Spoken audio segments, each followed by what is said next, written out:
All right, for 17 through 20, we're finding the length of the arc. So for this formula, we're going to use radius times radians. This is our formula for arc length when we're given radians, which is what we have here. We don't have the measure of the arc. All right, so to find the length of the arc, we're going to take the radius, which is 5, and multiply it by 7 pi over 6. And we don't have any rounding rules, so we're going to leave it in terms of pi. And that just equals 35 pi over 6. And our units are miles.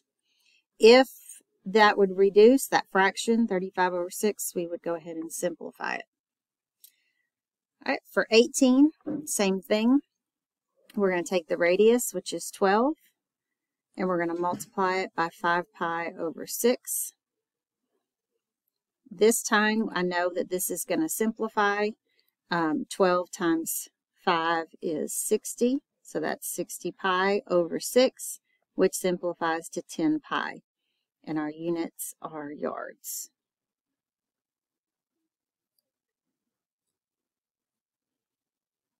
Okay, same thing with 19.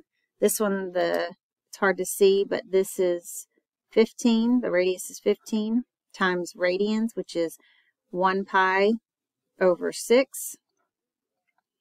And when we multiply that, we get 15 pi over 6. And we know that 3 goes into both of those.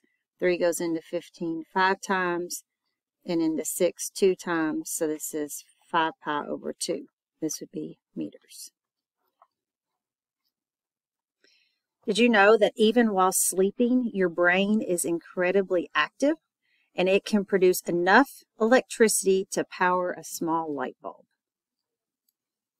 Number 20, 9 is your radius. Your radians is 7 pi over 12. And we know that the 9 and the 12 are going to simplify, but that gives us 63 pi over 12. And 63 over 12 will simplify to 21 over 4. So this would be 21 pi over 4 centimeters.